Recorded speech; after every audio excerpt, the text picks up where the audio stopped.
네, 이영영 전문위원과 함께하는 딱 이거 시간입니다. 어서 오십시오. 네, 안녕하세요. 예.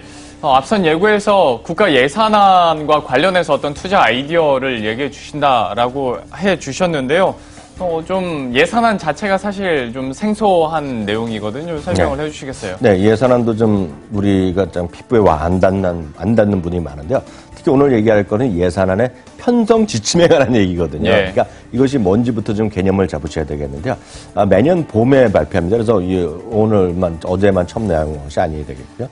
각 부처가 말이죠. 편성 지침에 맞춰서 예산을 요구하라고 하면서 일단 예산 당국에서 어떤 가이드라인을 제시하는 것이 편성 지침이다라고 보셔야 되겠고요. 예산 당국은요, 기획재정부가 되겠죠. 정책의 우선순위라든가 재정 운영의 기본 방향 등을 편성 지침을 통해서 제시하는 것이 관례다라고 보셔야 되겠고요. 바로 이것이 엊그저께 기획재정부에서 발표한 거다라고, 이게 바로 그 보도 자료가 되겠거든요. 그러니까 이거의 모든 걸 자세히 다 내용이 있기 때문에 이걸 전부 다 저도 받았으니까 여러분들 검색해 보시면 PDF를 받을 수 있거든요. 네. 그래서 장기 투자하신 분들 이런 거 한번 받아서 쭉 한번 읽어보시면 좋을 것 같습니다.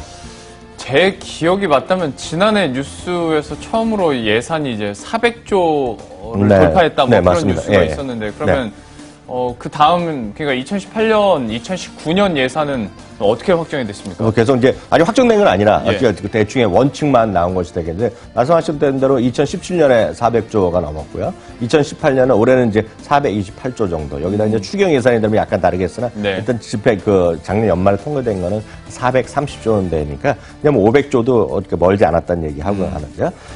참고적으로 2018년은 작년 대비 7.1%가 늘어나는데요.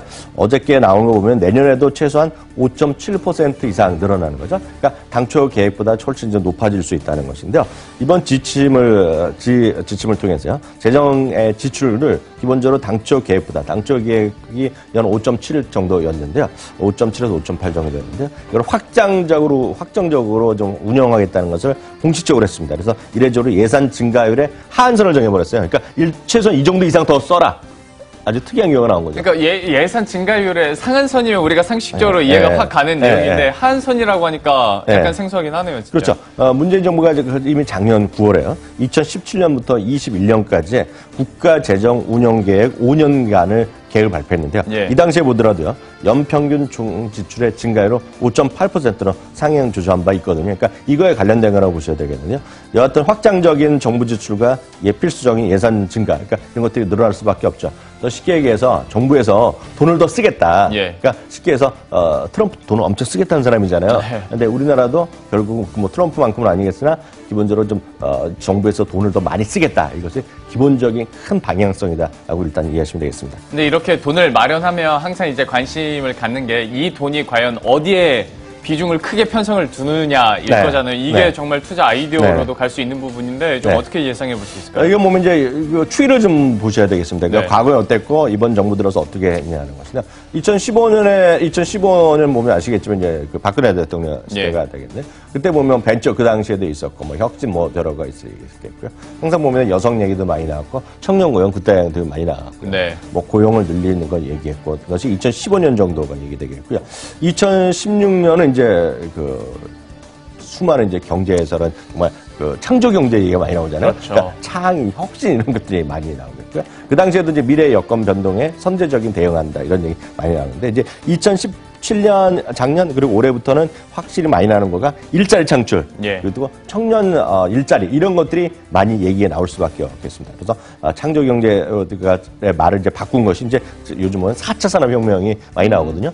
요즘 아마 동네 이렇게 보면 새로운 건물들 좀 가건물 같이 생긴 거에 보면 4차 산업 전시관, 4차 산업 이런 것들이 나라에서 하는 것들이 꽤 많이 나와요. 특히 지방에 가도 제가 몇 개 봤거든요. 그러니까 저희가 사는 동네도 제가 큰 걸 하나 만들어 놓은 게 있는데 이런 것들이 이전 정부가 그대로 있었으면 아마 그것이 창조경제 공간이었을 텐데 이름이 슬쩍 바뀐 거죠. 4차 산업 쪽으로. 그래서 저 바뀌었다고 보고 있는데 일자리 창출 그리고 여전히 저출산 얘기 많이 나오겠고요. 특히 보면 이제 올해도 양극화를 완화하는 것들이 큰 화두잖아요.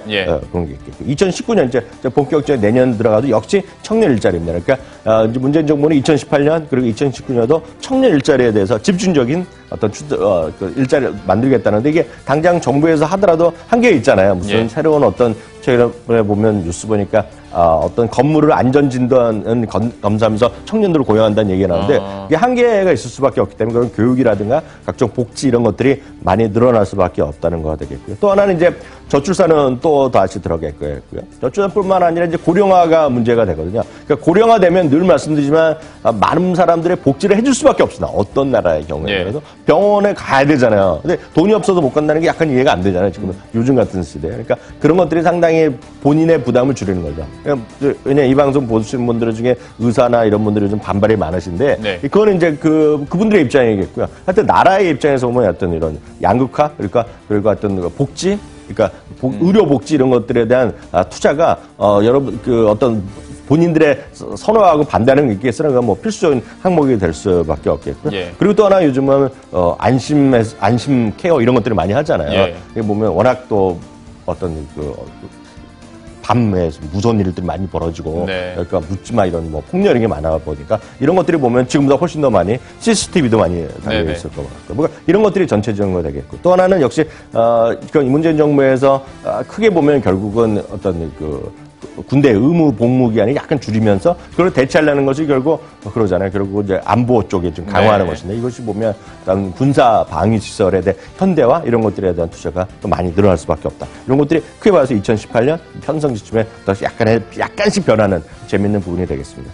얘기를 해주신 것처럼 청년 일자리나 저출산 고령화 그리고 안보는 그래요 이제 좀 구체성이 있는데 네네. 여기 세 번째 있는 혁신 성장 같은 경우는 약간 좀 추상적이다 싶어서 이게 구체적으로 어떤 내용인지 짚어주셔야 될 것 같아요. 네, 맞습니다. 약간 이제 추상적이긴 하죠. 왜냐하면 창조 경제는 더 헷갈렸던 거거든요. 창조 그렇죠. 경제 문제. 다만 4차 산업은 그나마 혁신 성장이다. 뭐 우리나라랑 일본에서 특히 그 4차 산업이라는 용어를 많이 써요. 아시아권에서 좀 많이 쓰죠. 그리고 서양에서는 기하급수적 경제, 기하급수적 성장이라는 표현을 많이 쓰는데 구체적으로 보면 이런 거죠.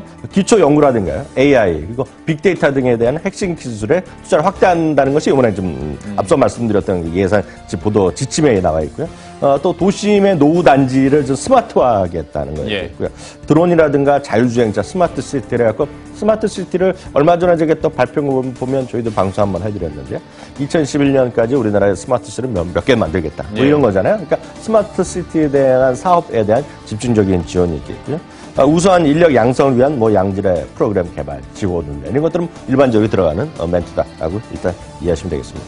주요 포인트들을 중심으로 해서 설명을 해주셨는데 각 이제 부처별로도 이제 서로 편성되는 게 다를 거잖아요. 네. 이제 이거는 어떻게 예상이 됩니까? 이거는 이제 크게 봐서 어떤 예산 부처별로 해서 딱딱 집어넣은 곳들이 있는데 양이 좀 방대합니다. 그래서 좀 더 구체적으로 아실 분들 예를 들어서 교육 분야에 관심이 있으시면 교육이 어떤 쪽에 좀 투자를 늘려라 하는 건 나와 있거든요. 예. 그래서 다 말씀드릴 수는 없겠고요. 제 입장에서 봐서 뭔가 주식시장이 그나마 조금 우리가 생각해 볼 만한 것들을 위주로 말씀드리겠는데 네. 크게 봐서는 제가 봤을 때는 세 개의 분야가 아닌가 싶습니다. 첫 번째는 복지 분야, 복지. 그리고 두 번째는 국방 예고, 국방이라든가 그리고 외교 통일 같은 분야가 비슷하게 되는데 어떤 복지와 국방 쪽에 대한 분야를 투자가 많이 늘어날 수밖에 없다라고 일단 이해하셔야 되겠고요. 작년에도 제가 딱 이 시간쯤에 방송을 말씀드렸는데요. SOC 예산은 기본적으로 좀 비중이 축소하거나 절대 규모로 좀 줄어드는 그런 분위기죠. 아마 요즘 지방에 운전하고 가보시면 야 이거 정말 여기에 차가 누가 다닐 텐데 이렇게 많이 도로가 빵빵 뚫렸냐는 거 많이 느끼셨던 거죠. 물론 일부에서는 이런 거죠. 지금 중부, 서부 이런 쪽에 그러니까 중부권에서의 동서를 가로지르는 뭐 고속 전철 노차 이런 것들을 제가 엊그저께 충청도 가봤다고 보고 나서 깜짝 놀랐어요. 이게 필요할까라는 생각을 했거든요.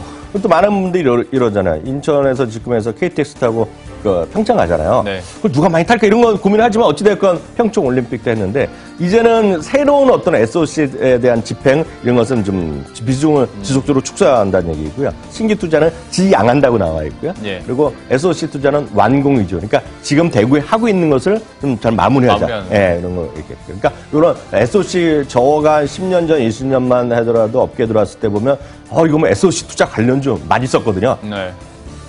죄송하지만 제가 보기에 대한민국의 4차 산업 그런 SOC 투자는 4대강 개발로 끝났다라고 좀 보고 있거든요. 네. 그때 이후에 뭘 나올 게 없고 앞으로도 제가 뭐 나올 게 없어요. 다만 선거 때 되면 또 뚱딴지 같은 얘기가 나오거든요.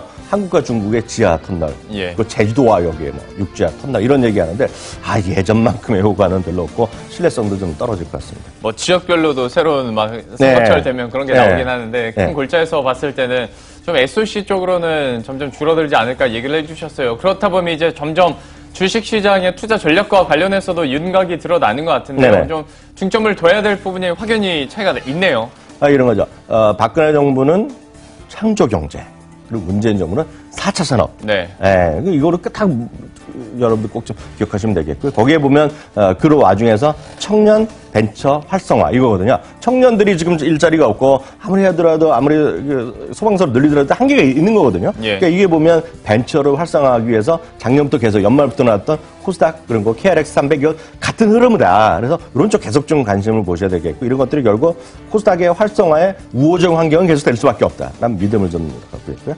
두 번째는 저출사 고령화 대책인데요. 이거를 약간 포인트를 바꾸셔야 되겠습니다. 이게 보면 아무리 지금 돈을 투자하더라도 과거 정부가 10년 동안 10조를 썼는데 주위에서 아기를 더 낳겠다는 사람은 제가 본 적이 없거든요. 네. 뭐 간혹 있죠. 3명, 4명씩. 저희 방송에도 계시잖아요. 네. 3명. 이렇게 나는 분이 있지만 그게 많은 건 아니라는 건 아마 여러분도 아실 거란 얘기예요. 그래서 이런 얘기 나왔다고 해서 제가 봐서 뭐뭐뭐 컴퍼니, 뭐뭐뭐 젖병 관련 이런 주 있죠. 네. 저는 그건 뭐 농담이라고 보고 있고 그보다는 어찌되었건 해결이 안 되면 결국은 건강하게 오래 살자는 거거든요. 그러니까 그 유병장수라는 표현이 있잖아요. 그래서 네. 거기에 관련된 소위 바이오 헬스케어 쪽에 대한 지속적인 투자는 불가피하다. 그러니까 종목으로 뭐가 됐건 간에 그런 흐름을 보셔야 되겠고요. 세 번째는 국방인데 이 국방은 수년째 지금 강조드릴 수밖에 없습니다. 국방은 전 세계 모두 웬만 이상한 나라 제외하고는요.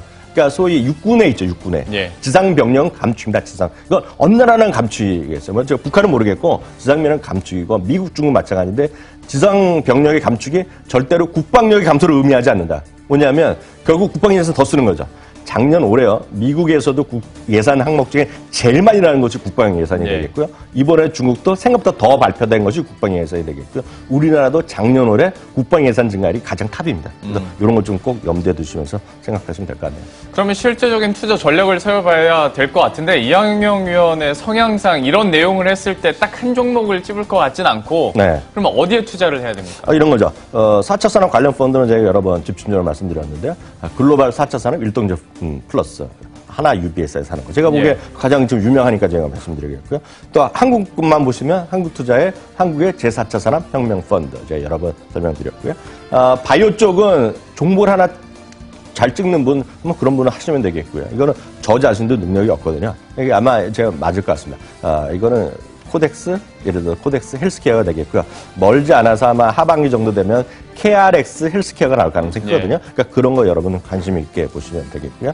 그 다음에 글로벌 방위산업은 이런 얘기 나올 때마다 한국 방위산업 얘기가 분명히 얘기 납니다. 그래서 이번에 UAE 대통령 가셨잖아요. 네. 그때도 뭐 우리나라 방위산업 이런 거 하는데요.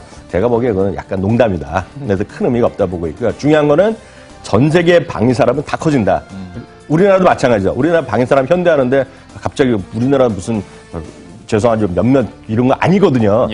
예를 들면 제장 탑은 여전히 보잉이나 로키드는 내가 돈을 버는 거거든요. 그럼 할 수 없습니다. 그건 전 세계가 똑같고 중국이나 미국이나 약간 제외가 다 똑같기 때문에 이것은 방위산업 관련된 ETF, ITA라고 있는데요. 제가 뭐 이게 지금 유일한 답이다라고 말씀드릴 수 있겠습니다. 네, 이렇게 해서 오늘은 예산안 지침과 관련된 새로운 투자 아이디어 함께 살펴봤습니다. 지금까지 이학영 전문위원과 함께했습니다. 고맙습니다.